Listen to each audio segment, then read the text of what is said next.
My friend, so good to have you with me. I've been looking forward to this show for a really long time. If you're a Catholic nerd, you know what distributism is, but you've never actually heard it applied to real life. So we have a great man of God who's running for Congress, who's actually got a plan to implement some of these Catholic principles into economics, into everyday life. Thanks for being with us.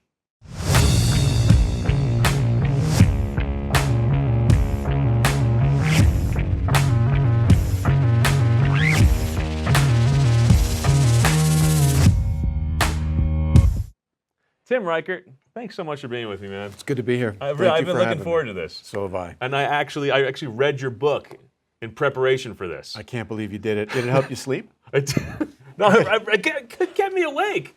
Well, good. Yeah, Good. it's incredible. Oh, well, thank you very much. Yeah, thanks. A lot of work went into that. I'm guessing your life has been nothing but a lot of work lately. It's been a lot of work for a long time. I say these days I haven't worked this hard since I was 25 years old. Wow. Yeah. Wow. Okay, That's a lot of so work. but before we dive into economics and to distributism and to all that stuff, I want to hear your story of faith, because I know you're a man of God. Yeah. And by the way, if you're watching, feel free to text your questions to 720-650-0100. We will let you interrupt our conversation anytime with your text. I'll answer your questions.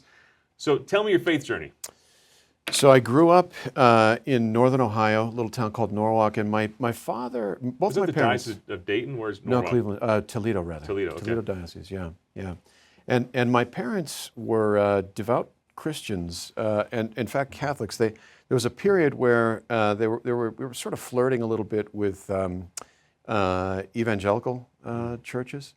But my parents, very sensitive, I think, to the promptings of the Lord, and they felt the call back to Catholicism. My dad eventually became a deacon, but I remember, I talk about this a lot, I remember my dad, I would be coming down the stairs for school early in the morning, grab some breakfast or whatever, and he would always be there. He'd be reading his Bible and with his coffee, and that had a huge effect on me. Just this, wow. The importance of beginning your day in prayer. And it wasn't just sort of, hey, I'm going to say a few prayers, I'm going to utter a couple of prayers. It was meditation and scripture reading. And, wow. So I think it started there. I was going to go to a liberal arts school in Ohio called Wittenberg College. You may know that Wittenberg is where Luther nailed his 95 Theses, so I'm glad I didn't do that. Okay. My dad said to me, this is going to be a really important decision. Yeah. I know you have a scholarship, had a full ride to go there, and he said, I know you want to go there, but I want you to go to the Franciscan University of Steubenville. That's where I went. I know. That's where you met your wife. That's where I met my wife. Incredible place. Yeah. And he said, look, he said exactly that. He said, you're probably going to meet your spouse in college. He said, it'll be the place that forms you more than almost anything else. And so I listened to him. And I was, as my parents will attest, I was kind of a wild child. And so, it was there that I had a meaningful encounter with my faith and met my wife. And, what gave you that meaningful encounter? Was it the community? Was it it really was. Yeah. To see the faith lived is an amazing thing, right? Yes. You go to that campus and what you see is what human society can actually be like. Yeah. The Holy Spirit sort of injects grace into that place in a very special way. Because everybody's got their caricatures of what a Christian should look like, and I'm sure you're experiencing this as soon as you let people know you're Catholic, it's like they heap the caricatures upon you. In a campaign. Yeah, sure. But even growing up Catholic, you have these ideas of what it looks like, and maybe it'd be boring, or Jesus came to take our fun away. Then you go to the campus Steubenville and see life to the full. It's joy. It's all the joy God made us for. Full is the right word. Yeah. There's a fullness because of the fullness of grace, right? Grace perfects nature, and you really see that on that campus. The cool thing about the Catholic Church, I think, is its diversity. My daughter says this. My daughter Megan says this all the time. Catholic means universal. It's exactly right. She says this all the time. She's like, look, if you look at vice, it's all the same. It's all the same. But you look at virtue, that's where all these different flowerings and manifestations of human nature really come from. And that was the first thing I saw at the Franciscan University of Steubenville, which really interested me. You know, to see a place where Catholicism was embedded, you know, virtue was deep in the folks on that campus, and so was this flowering of creativity, diversity. It was an awesome thing for me to see. So, Vice makes us all kind of the same. Makes us the same. It takes away the individuality. Yes, it does. Yes, it Yeah, does. I'm going to hold on to that image too of your dad reading the Bible over his coffee. Because Cool. it sometimes, you know, I put pressure on myself. Like, am I doing enough raising my kids in the faith? Yeah. If they have the memory, which I know they see me all the time, every morning, Yeah. I'm up before they are. I got my coffee, I got my Bible. Yeah. Right on. And that Right on. that doesn't leave the memory of a child. It's so true. That's So powerful. true. Yeah. All right, so that's the story of your faith. How about the story of politics? I know this isn't just like, this is a good idea, I'll run for Congress. You know, no one really just does that. What is it? Is that God calling? It's like we had some kind of malfunction in the studio. That's never happened before at all the Really? shows. That's exciting. It's pretty hilarious. There's a calling involved in that, right? Where you feel like compelled to do something because it's a sacrifice. They don't It call is, public very much servant so. for no Yeah. reason. So what made you decide to do that? Oh, that's a great question. So I think it's a combination of my academic training and then my state in life. So my undergraduate is in political philosophy. I have a doctorate in economics. And so I spend a lot of time thinking about economic issues, but also philosophical issues. Thomas Aquinas is my patron saint. I love Aquinas. And I read him a lot. And I think a lot about the price system, how it relates to Aquinas thought. And so, you know, I've spent my life in the business world dealing with policy issues, many of them tax related, economic policy issues generally. And so, you know, I think I've not only got a certain academic background, but also a certain career trajectory that put me in a position to think carefully about what a vision for human flourishing might look like. So when COVID hit, I had sold my last business, and this is the point about you know, where I am in my life. I had sold my last business in 2018, and you know, my wife said to me, you know, you're not doing much these days, right? COVID, the business had slowed way down. Why don't you write a book? Why don't you write a manuscript about the decline of the middle class? Because I know you care about it. By the way, where can people get this now? Because I really genuinely thought it was fantastic. Yeah, they can email me.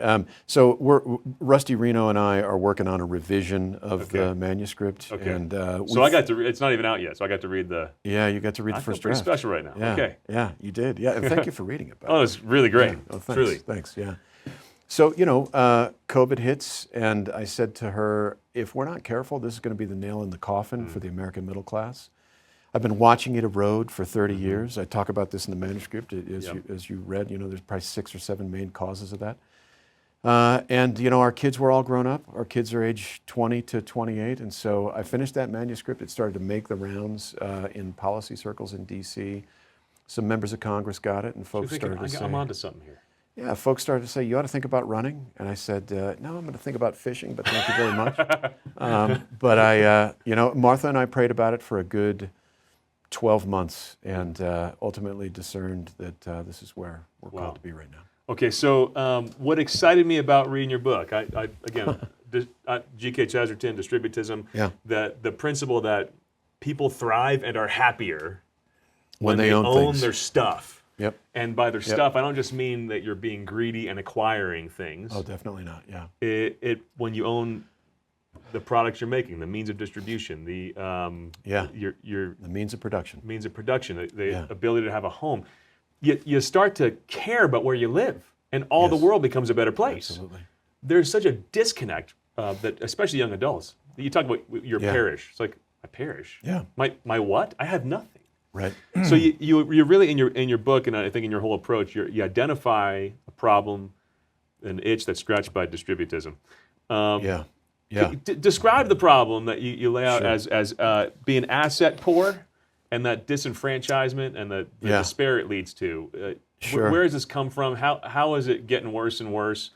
Yeah, And then so we'll I dive think into the solution. the simple way of thinking about this is to think back to, you know, the time in which you and I grew up, right? I grew up in the 70s. Yeah. And, you know, people, the middle class owned stuff. They owned homes. They owned businesses. They had prospering main streets. They owned trucks. They owned tools, right? We had an ownership class. What we used to call at the time of the founding and in Great Britain a yeoman class, right? Small holders is what they used to be called. Yeah. Increasingly, that has gone away. We've moved much more toward a state corporate model, gigantic administrative state and gigantic corporations in league with one another, which, by the way, the original definition of fascism was state corporate economic model. And we've been moving more and more toward that over the past 30 years.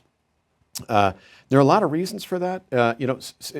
I talk about these in the manuscript. I mean, one reason is international trade, particularly with China, has really harmed small business. It's really harmed our manufacturing base, right? So we built the middle class really on 4 industries: retail, construction, farming, and manufacturing, high-wage manufacturing jobs. And we gutted a lot of that, largely through trade with China. So we've had trade policy that's done a lot to erode the middle class.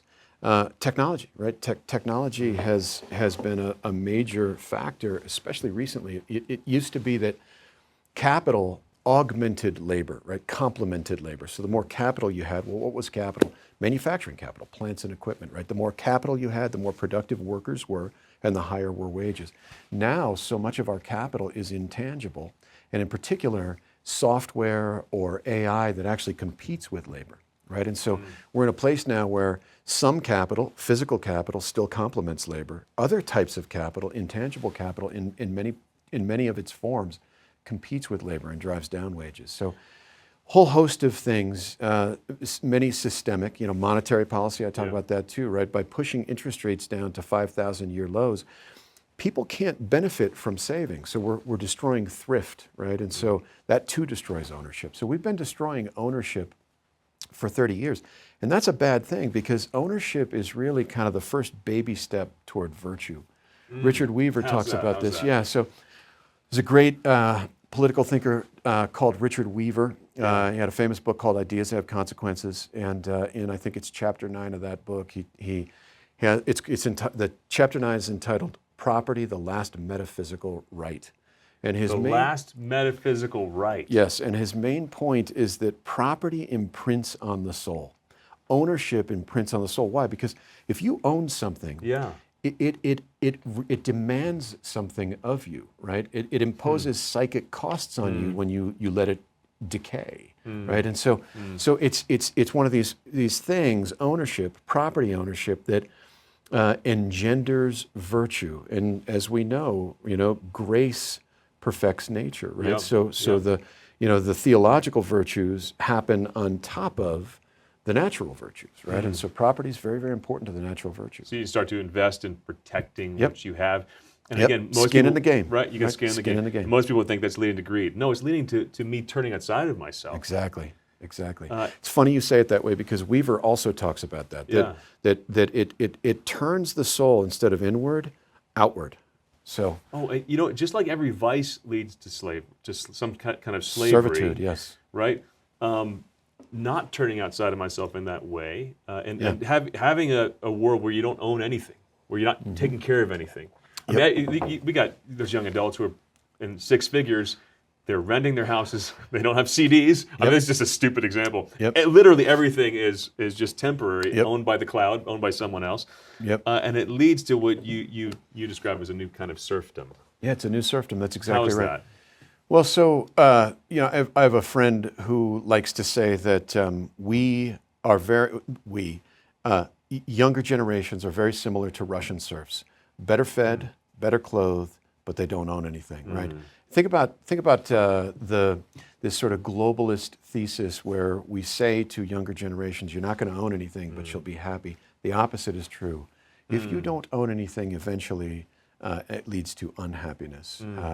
And by eroding asset ownership and moving more and more toward asset poverty, we're moving more and more toward a society that's less and less happy. It's less and less equal. We have a smaller and smaller middle class, and it's more and more divided.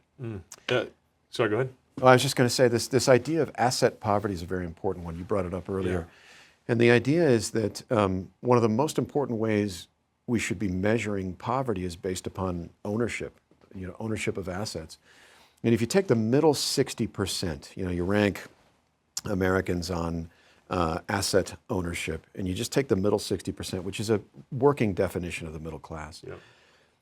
The net worth of the middle 60% is just extremely low and getting lower all the time. And that's asset poverty. Less and less ownership. And we'll be happy, well-fed serfs. Yeah. I was reading an article the other day. It showed a really extreme example of this. I have a lot of good friends and good Catholic friends in Hawaii. The island of Lanai, right? It's it's capitalism that's spun out of control. You got people who have lived there for 700 years in these islands. Larry Ellison now owns 98% of an island. Oh, jeez, yeah. And no one elected the dude. Yep. A third of the housing he owns. He owns all the industry. So people are working for him and then giving him money back to rent the houses from him. Yep. He owns the grocery stores. They're buying. He owns the news outlets. Yep. It's like the old factory town, right? Exactly, right? The old mining towns where the mining company owned it all. Yep. Right? It's a form of serfdom. Yeah. Right? And now, of course, you see large private equity firms going around the country, buying, in some cases, entire neighborhoods of single-family homes to convert them into rental neighborhoods. I mean, what are we doing? It's like post-Victorian England, right? I mean, it's crazy. It makes no sense. So a lot of people look at this and they sense the inherent unfairness of it. Or they sense that they feel disenfranchised. Right.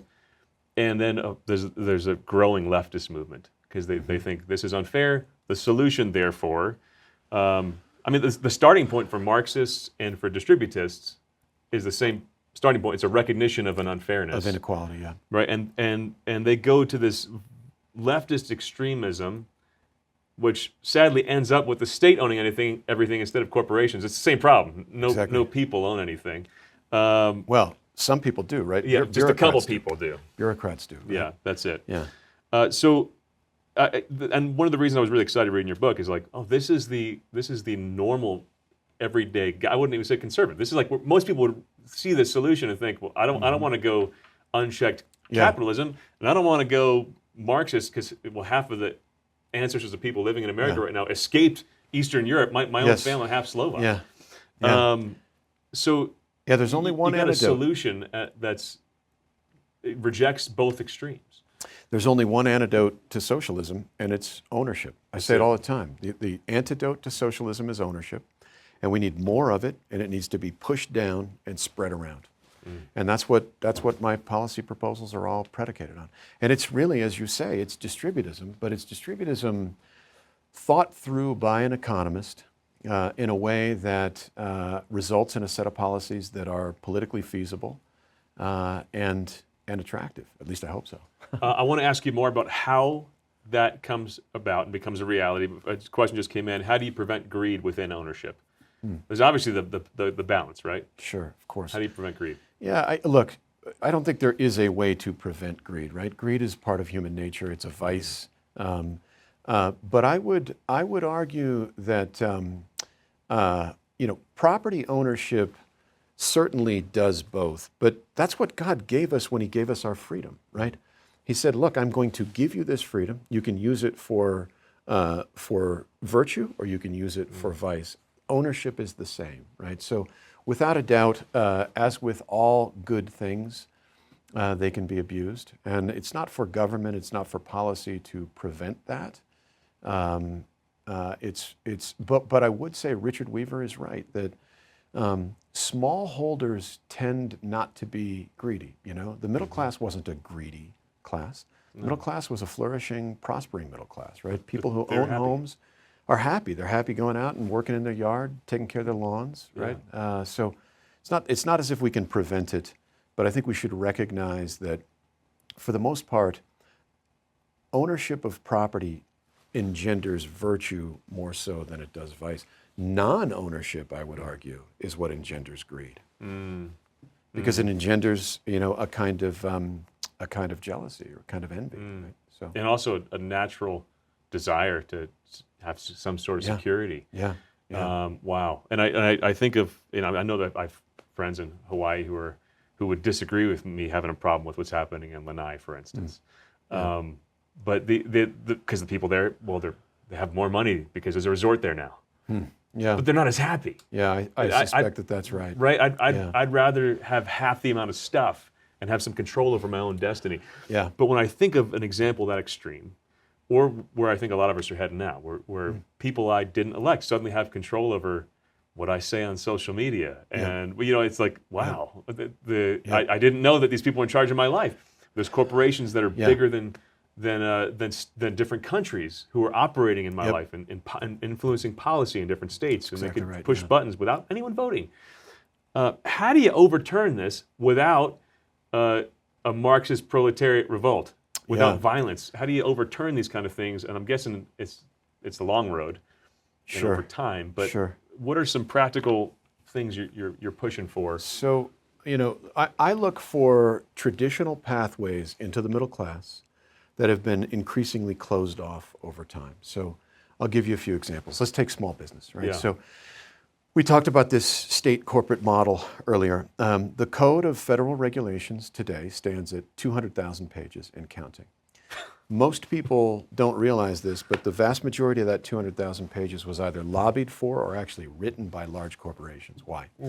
Because the cost of regulatory compliance is a fixed cost. So GE or Walmart or whomever, and I'm not pointing directly at them, but large corporations can take regulatory compliance costs and spread them out over billions of dollars of revenue. But what are they doing, really? Why are they for these regulations? Because they're buying market share, right? It's a way for them to protect their markets from the little guy. So I say, look, let's have small rules for small business.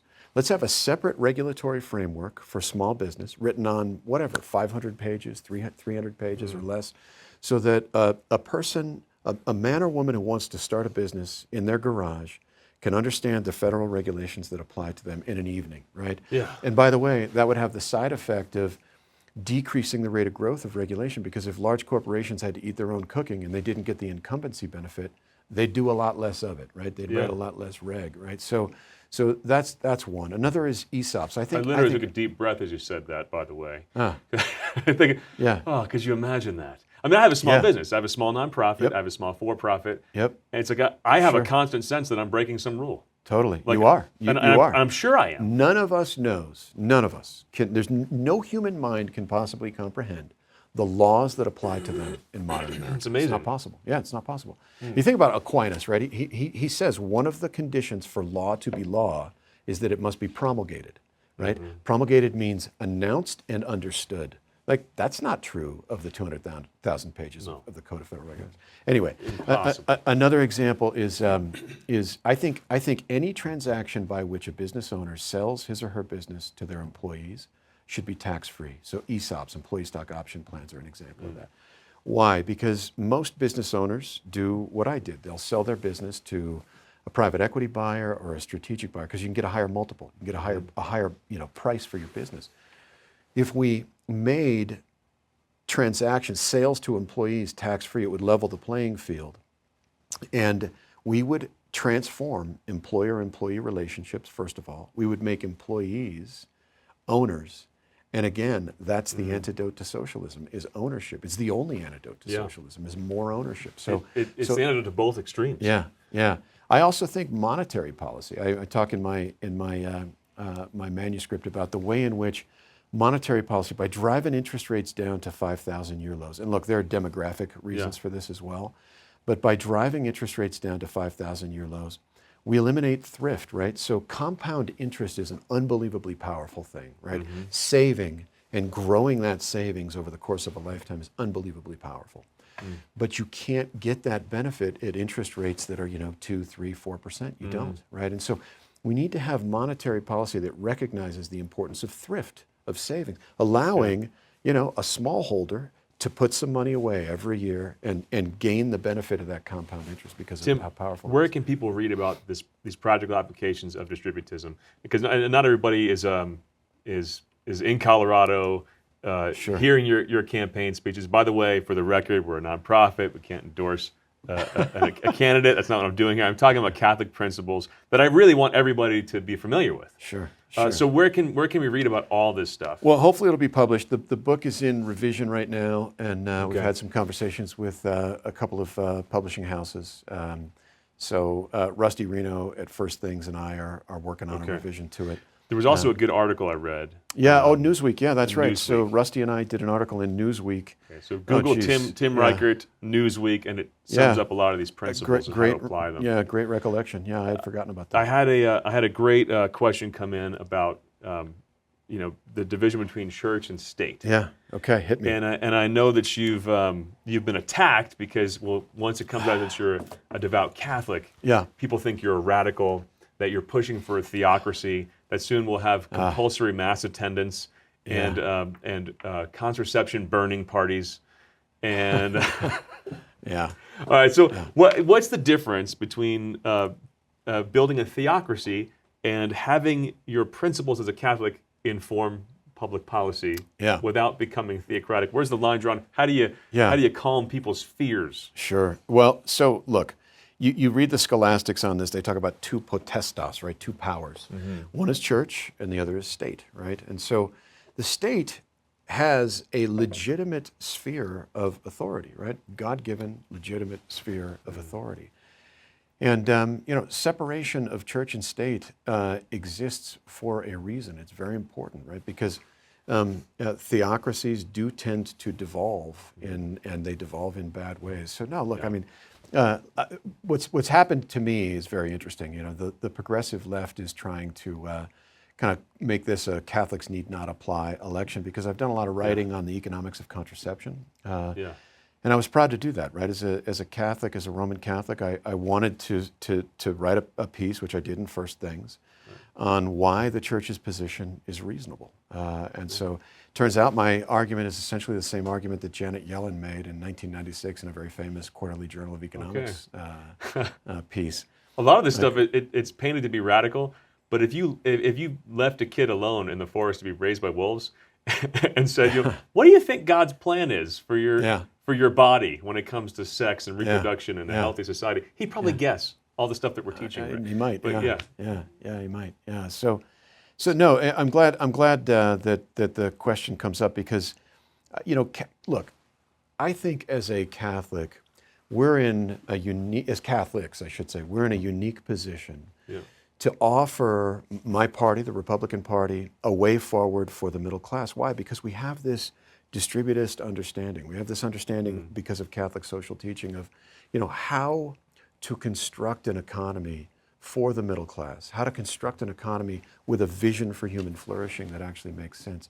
And that's by no means a theocratic idea. No. It's an idea that's predicated on 2,000 years of really philosophical, political, and economic reasoning that comes out of our tradition. So that's really what it is. It's the same set of traditions that built Western civilization. And I thank God that people didn't prevent the Reverend Martin Luther King Jr.